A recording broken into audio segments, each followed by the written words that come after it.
What is your name? My name is Sarah Adams. Where do you work? I work at Raven County High School. What is your position there? I'm an agriculture teacher. Do you enjoy your job? I do enjoy my job. What is the best part about your job?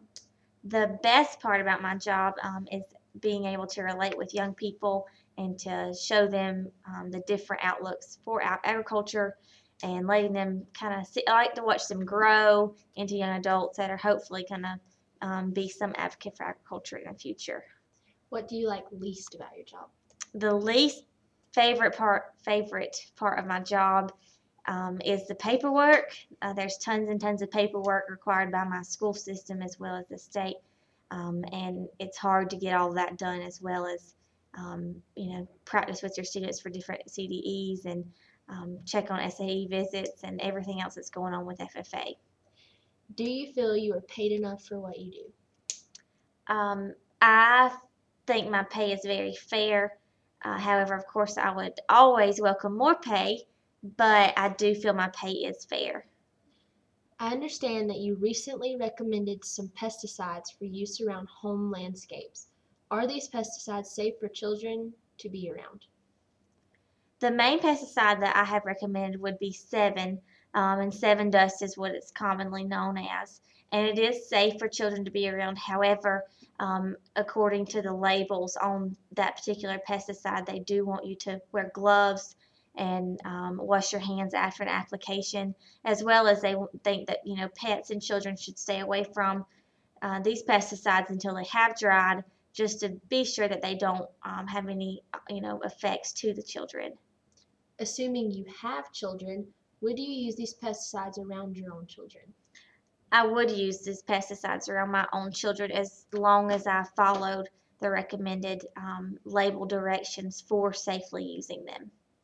Are these pesticides harmful to the environment?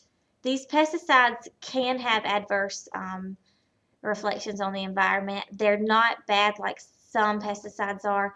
The Sevin can hurt the environment, especially aquatic species. That's one thing that it definitely can affect. However, when I recommended these pesticides, they were for use on things like azalea bushes, and those particular bushes are not necessarily going to be planted by waterways a lot, so it shouldn't come into adverse effects with those plants. What happens when these pesticides enter runoff water? How do they affect plant and animal life in creeks and streams?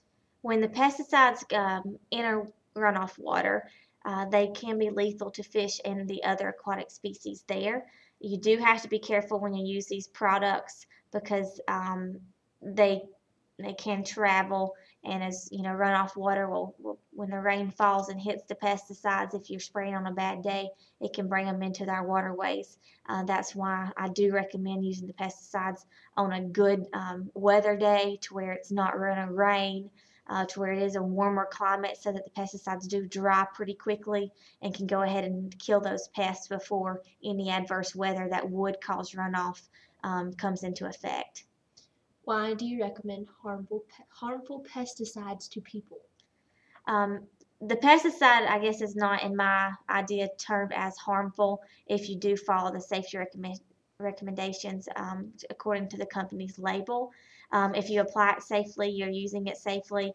It can, however, be unsafe to honeybees, but I do recommend that if you do spray this particular pesticide, that you do not spray it on blooms, to where honeybees could be attracted to them, because it will kill them. And of course, they're one of our most greatly appreciated agricultural species, because they do pollinate all of our crops. But you just have to be careful the way you spray them, and then they are not harmful to people.